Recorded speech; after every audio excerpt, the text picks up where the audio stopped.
Welcome back. Well, of course, the 4th of July is tomorrow, and before we go back to the store, and some people will be buying fireworks and sparklers, and of course, many people will be lighting up those barbecues, we are now here with the North Haven's Fire Chief, Paul Januszewski, talking about how to just keep the family safe, because a lot of these fun things involve fire, unfortunately. Sure. Thank you so much for being here, Chief. No problem. I appreciate it. So in East Haven just yesterday, they actually captured like a lot of illegal fireworks. Is this something that you often see, or that is, common across the state? Sure, it's not uncommon. We have a lot of residents in the state that actually try to go to outlying states, whether it be Pennsylvania and New Hampshire, and try to bring into the state for their own use, or in some cases for sale.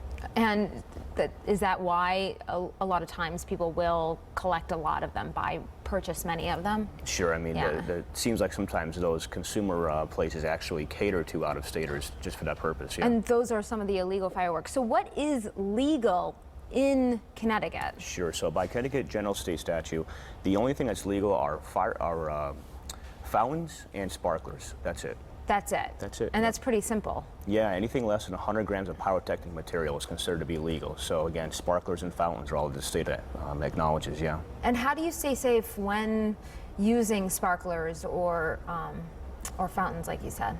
So fountains, typically emit sparks, and you want to do it from a flat area, away from any other combustibles, and only one at a time. The dynamics of sparklers and fountains can change tremendously when you actually start letting off more than one at a time.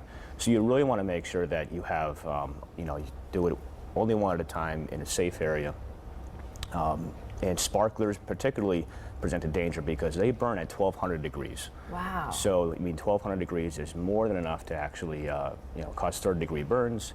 You want to make sure that while a child is using a sparkler, that they're not wearing any nylon materials, any polyesters, because it can certainly change. Have you been busy this weekend at North Haven? It hasn't been that busy. It's Good. been basically the same. We get a few calls, but overall, not that bad, no. Good, good, good. What about before people light up those grills, anything people want to be mindful of, maybe checking the gas lines? Sure, so with propane and gas grill safety, we look for, this time of year, sometimes people are just using it for the first time, so make sure that, you've looked at it, there's no animals' nests in the grill area, that you light it the first time and watch it for a while. And with charcoal, I take it, don't use a lot of that lighter fluid. That can Correct. be really Yeah, dangerous. don't use a lot of lighter fluid, no. That's always a good idea. And I know that we have a chart when it comes to fireworks and the injuries that are often associated with them. So, what do you see? Obviously, with sparklers, you're going to have more problems with, your hands or something. Sure. The chart clearly shows there's not a safe firework to use. Right. There's injuries that we find from any type of firework, firecracker, really anything at all.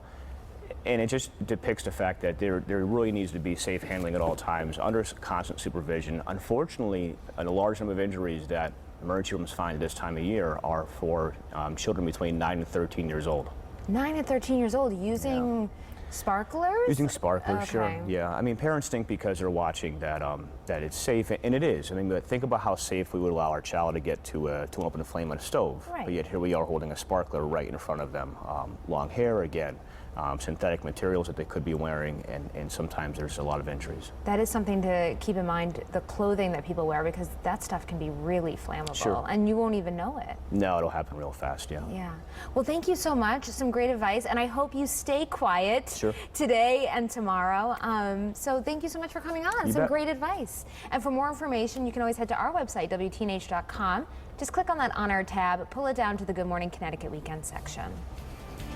Well, crafting up your party, coming up here on Good Morning Connecticut, we have some great, easy ways that your kids can help around the house, and many of them without breaking the bank on how to spice up your 4th of July party. We'll have that after the break in 2 minutes.